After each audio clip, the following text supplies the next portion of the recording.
যুক্তরাষ্ট্রের নিউ ইয়র্কে দুর্বৃত্তের গুলিতে নিহত দুই বাংলাদেশের মরদেহ পরিবারের কাছে হস্তান্তর করেছে পুলিশ।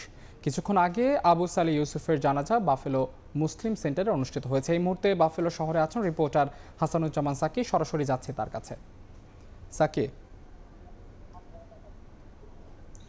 ধন্যবাদ। জানাজার নামাজে কিন্তু বিপুল সংখ্যক মানুষ উপস্থিত হয়েছিলেন, মুসল্লিরা উপস্থিত হয়েছিলেন। শনিবার দুপুরে যে দুজন বাংলাদেশি দুর্বৃত্তের গুলিতে নিহত হয়েছে, তারপরে পুরো বাফলোতে বাংলাদেশি কমিউনিটিতে কিন্তু আতঙ্ক যেমন বিরাজ করছে, তেমনি তারা ক্ষুব্ধ প্রতিক্রিয়া জানিয়েছে। এবং তার ফলশ্রুতিতে তার পরের দিন যে প্রতিবাদ সমাবেশ হয়েছে, সেই সমাবেশে যেমন প্রচুর সংখ্যক মানুষ জড়ো হয়েছিলেন, আজকে যে জানাজা অনুষ্ঠিত হয়েছে সেই জানাজাও কিন্তু বিপুল সংখ্যক মানুষের উপস্থিতি আমরা লক্ষ্য করেছি। বাফেলো মুসলিম সেন্টারে যে জানাজাটি অনুষ্ঠিত হয়েছে সেখানে কিন্তু এক তিল ধারণের ঠাঁই ছিল না।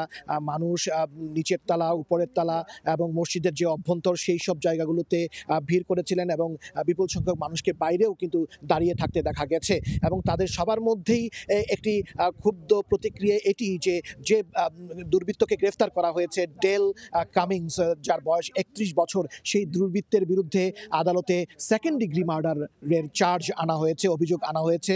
তো এখানকার বাংলাদেশিরা তারা কিন্তু দাবি করছেন, এখন পরিবারের সদস্যরা দাবি করছেন এবং স্থানীয় কমিউনিটি দাবি করছেন যে এই যে তার বিরুদ্ধে যে চার্জটি আনা হয়েছে, অভিযোগটি আনা হয়েছে, সেটি যেন ফার্স্ট ডিগ্রি মার্ডারের অভিযোগ আনা হয়, তাতে করে এই দুর্বৃত্ত আজীবন কারাবাসে থাকতে হবে, আজীবন তাকে কারাদণ্ডের জন্য তারা দাবি জানাচ্ছেন।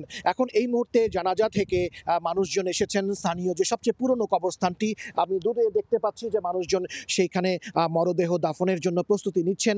দুজন বাংলাদেশি মারা গিয়েছিলেন, একজন কুমিল্লার বাবুল মিয়া, অন্যজন সিলেটের আবু সালে ইউসুফ। এর মধ্যে বাবুল মিয়ার তিনি যে এর আগে নিউ ইয়র্কের বাফেলো শহরের আগে যে মেরিল্যান্ড অঙ্গরাজ্যে থাকতেন, সেই অঙ্গরাজ্যে তার লাশ নিয়ে যাওয়া হয়েছে এবং এইখানে বাফেলোতে যে আবু ইউসুফ তার লাশের তার মরদেহের জানাজা হয়েছে এবং এখানে এই বাফেলোতে তার দাফন এখন এই মুহূর্তে সম্পন্ন হচ্ছে।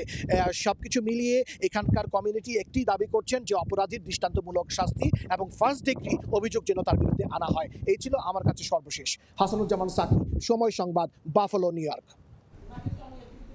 যুক্তরাষ্ট্রের বাফেলোতে দুই বাংলাদেশিকে গুলি করে হত্যা করা হয়েছে সে খবর জানতে সরাসরি যুক্ত ছিলাম সেখানে।